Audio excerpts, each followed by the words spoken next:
തൻ്റെ ജനതയുടെ ക്ഷേമം നേരിട്ടറിയുവാൻ രാത്രിയുടെ നിശബ്ദയാമങ്ങളിൽ വേഷപ്രച്ഛന്നനായി നടക്കുന്ന ഒരു ഭരണാധികാരി ഉണ്ടായിരുന്നു.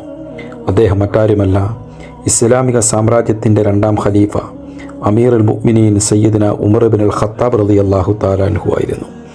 ഒരു രാത്രി അദ്ദേഹം മദീനയുടെ തെരുവോരങ്ങൾ കൂടി നടക്കുമ്പോൾ ഒരു ചെറിയ കുടിലിൽ നിന്നും ഒരു കൊച്ചു കുട്ടിയുടെ കരച്ചിൽ കേട്ടു. നിർത്താതെയുള്ള കരച്ചിൽ.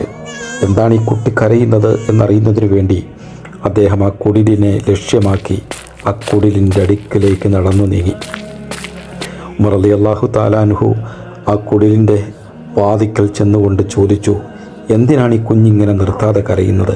കരഞ്ഞ് ആ കുഞ്ഞ് വല്ലാണ്ടായി കാണുമല്ലോ. ആ കുഞ്ഞിന് പാല് കൊടുത്ത് സമാധാനിപ്പിച്ച് ഒന്നുറക്കൂ. ആ വാക്കുകളിൽ ഒരു ഭരണാധികാരിയുടെ അധികാരമായിരുന്നില്ല, മറിച്ചൊരു പിതാവിൻ്റെ വാത്സല്യമായിരുന്നു നിറഞ്ഞു നിന്നത്. പക്ഷേ ആ കുട്ടിയുടെ ഉമ്മയുടെ മറുപടി ശരിക്കും അദ്ദേഹത്തെ ഞെട്ടിച്ചു കളഞ്ഞു. അവർ പറഞ്ഞു, ഞാനവനെ മുലകൂടി മാറ്റാൻ ശ്രമിക്കുകയാണ്, അതുകൊണ്ടാണ് അവൻ നിർത്താതെ കരയുന്നത്.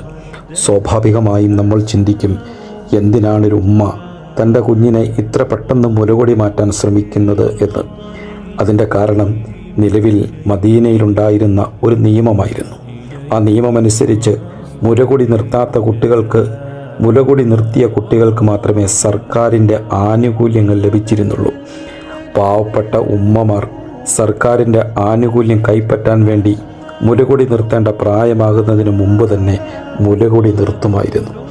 ഉമർ റളിയല്ലാഹു തആല അൻഹു ചിന്തിച്ചു, ഈ നിയമം കാരണം മദീനയുടെ തെരുവോരങ്ങളിൽ എത്രയെത്ര കുടിലുകളിൽ ഇതുപോലെ കുഞ്ഞുങ്ങൾ കരയുന്നുണ്ടാവും, എത്രയെത്ര ഉമ്മമാർ പ്രയാസപ്പെടുന്നുണ്ടാവും. ആ രാത്രിയിൽ അദ്ദേഹത്തിന് ഉറക്കം വന്നില്ല.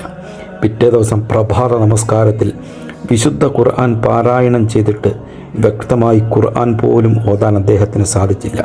പ്രഭാത നമസ്കാരാനന്തരം തൻ്റെ അനുയായികളെ വിളിച്ചു വരുത്തിയിട്ട് അദ്ദേഹം പറഞ്ഞു, ഈ നിയമം ഈ മദീനയിലെ പാവപ്പെട്ട ഉമ്മമാരെ പ്രയാസപ്പെടുത്തുന്നുണ്ട്, കുട്ടികളെ കണ്ണുനീര് കുടിപ്പിക്കുന്നുണ്ട്. അതുകൊണ്ട് ഞാൻ കാരണം ഈ മദീനയിലൊരു കുഞ്ഞു പോലും കരയാൻ പാടില്ല, ഒരു ഉമ്മ പോലും പ്രയാസപ്പെടാൻ പാടില്ല.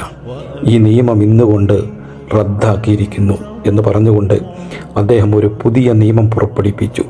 അതിതാണ്, ജനിക്കുന്ന ഓരോ കുട്ടിക്കും ഇന്നു മുതൽ സർക്കാരിൻ്റെ എല്ലാ ആനുകൂല്യങ്ങളും സഹായങ്ങളും ലഭിക്കുന്നതാണ്.